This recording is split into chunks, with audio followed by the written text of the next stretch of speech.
Ibu, fa'ilam tabku fatabakau. Menangislah kamu. Dan kalau kamu tak menangis, buat-buat menangis. Ada hadis. Nah, hadis ini bukan cerita dalam sembahyang. Nah, Syekh, hadis ini bukan cerita dalam sembahyang. Hadis ini cerita tentang baca Quran. Nah, wa idza qara'tumul Quran fabku. Bila mana kamu membaca Quran, hendaklah kamu menangis. Fa in lam tabku fatabakau. Kalau kamu tak menangis, buat menangis. Itu kalau kita baca Quran biasa ni. Nah, hadis itu bukan hadis cerita ada kaitan dengan sembahyang. Hadis sembahyang ini dia ada khusus. Benar? Nah, malam dulu sebelum daripada turun ayat yang saya bincang dulu, Qumu lillahi qanitin. Hendaklah kamu sembahyang berdiri. Sembahyang itu dalam keadaan kamu itu qanitin, penuh khusyuk.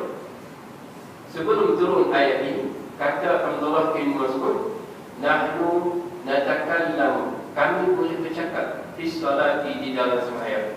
Kami boleh bersembang dalam sembahyang. Wa idza nuzilat hadhihi surah, hadhihi ayat, bila mana turunnya ayat ini, Qumu lillahi qanitin, hendaklah kamu sembahyang dengan penuh khusyuk. Nahaina ani kalam. Dilarang kami bercakap, kata dia. Kami dilarangkan bercakap bila mana turunnya ayat ini. Dulu sebelum ada tersembang, ayat bila sampai sembahyang, boleh tanya apa bila sampai lama tak nampak, sembang, boleh sembang dalam sembahyang. Nah, tapi bila mana turunnya ayat ini, katanya wa iza nuzilat hadhihi al-ayat, bila mana turunnya ayat ini, Qumu lillahi qanitin, hendaklah kamu sembahyang dengan penuh khusyuk. Nahaina anil kalam. Dilarangkan kami bercakap fi salati, di dalam sembahyang. Tak boleh cakap. Jadi ayat yang tadi, sebab yang saya tengok ni, ada satu tempat saya pergi dalam kitab yang macam ni kan, baca kitab. Dia waktu hadis berjela dengan saya. Sekali lagi Ustaz datang bulan depan, dia suruh hadis. Hadis, dia putus setiap hadis. Oh, hebat. Mana? Hebat orang ni alim tu. Bagi hadis panjang dah saya. Ya. Tapi saya dah rujuk lah. Rujuk saya dah tengok lah. Nah, saya tengok lah. Nah, hadis saya dah jumpa dah. Hadis itu disebut di dalam kitab Ibnu Katsir.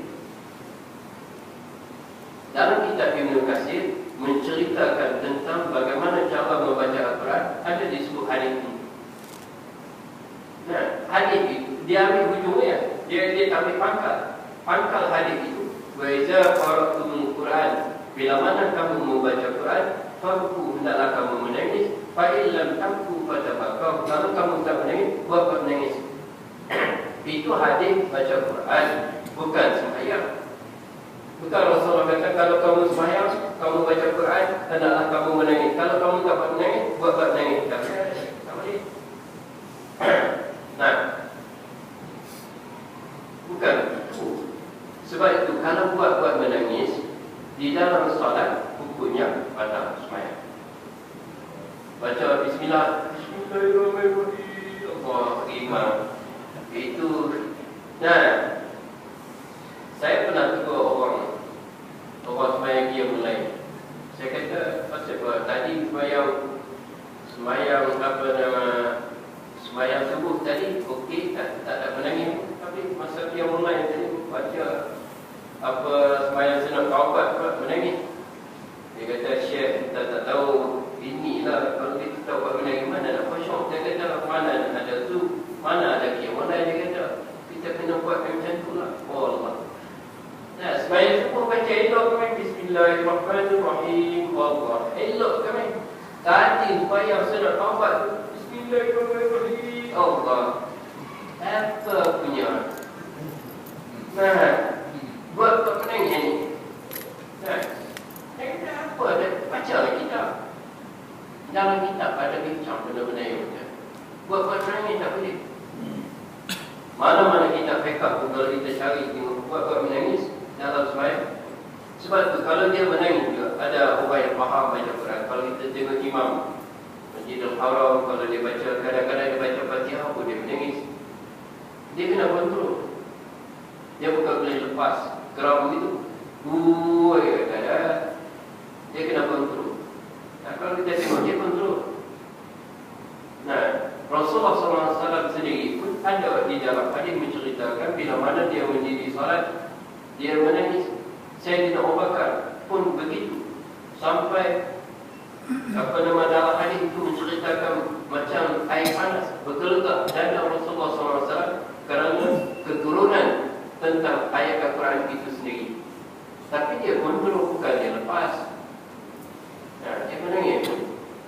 Ini dikontrol benar. Sampai menjijik. Kami dengar suara menjijik dada Rasulullah kerana ketakutan, kerana dia baca ayat Quran.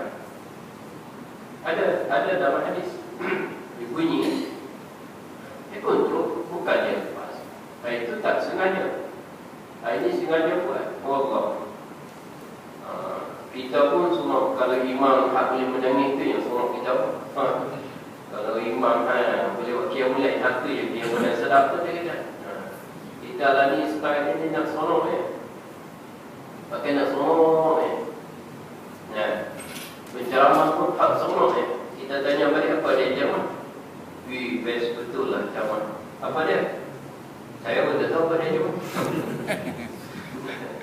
Tapi sonok sonok sonok apa pun tak tahu. Kita habiskan cerita ni.